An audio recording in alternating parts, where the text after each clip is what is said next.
നിങ്ങൾ നിങ്ങളുടെ ഗോത്രത്തിലേക്ക് പോയിട്ട് അവരെ എല്ലാവരെയും ഇസ്ലാമിലേക്ക് ക്ഷണിക്കുക. ഞാൻ ഈ നാട് വിട്ടിട്ട് മറ്റൊരു നാട്ടിലേക്ക് ഹിജ്റ പോകും. ആ സമയത്ത് നിങ്ങൾ അവിടേക്ക് വരിക. നമുക്ക് സുരക്ഷിതമായി ഈ ഇസ്ലാമിനെ ഉറക്കെ പ്രഖ്യാപിച്ചുകൊണ്ട് ജീവിക്കാമെന്ന് പ്രവാചകർ സല്ലല്ലാഹു അലൈഹി വസല്ലം തങ്ങൾ അബൂദർ തങ്ങൾക്ക് വാക്ക് കൊടുക്കുകയാണ്.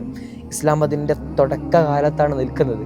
ആ സമയത്ത് പോലും പ്രവാചകർ സല്ലല്ലാഹു അലൈഹി വസല്ലം തങ്ങൾക്ക് വരാൻ പോകുന്ന ഹിജ്റയെ പറ്റിയും സുരക്ഷിതമാകാൻ പോകുന്ന ആ മഹാവിജയത്തെപ്പറ്റിയൊക്കെ ശുഭപ്രതീക്ഷ അപ്പോഴേ മനസ്സിലുണ്ട് എന്ന മനോഹരമായ കാര്യം കൂടെ നമ്മൾ ഈ പ്രവാചകന്റെ സംഭാഷണത്തിൽ നിന്ന് വായിച്ചെടുക്കണം.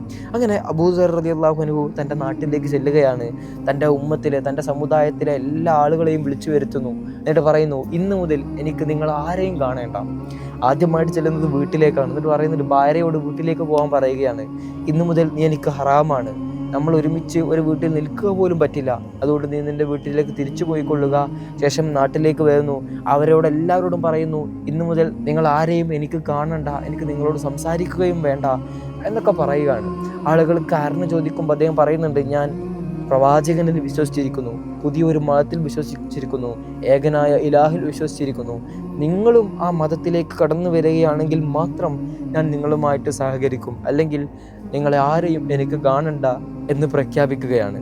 ഉടനടി അങ്ങ് വിശ്വസിച്ച അവരുടെ സുശക്തനായ ആ നേതാവ് വിശ്വസിച്ച മതത്തിൽ അവർക്കും പൂർണ്ണ സംതൃപ്തിയായിരുന്നു. അതുകൊണ്ട് ആ ഗോത്രത്തിലെ ബഹുഭൂരിപക്ഷം ആളുകളും ഇസ്ലാമിലേക്ക് കടന്നു വരികയും ചെയ്യുന്നുണ്ട്.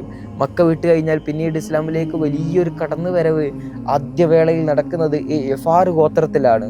അത് അബൂദർ ഗിഫാരി റളിയല്ലാഹു അൻഹുവിൻ്റെ കീഴിലെന്ന മനോഹരമായ ഒരു സംഭവം കൂടെ അവിടെ നടക്കുന്നുണ്ട്.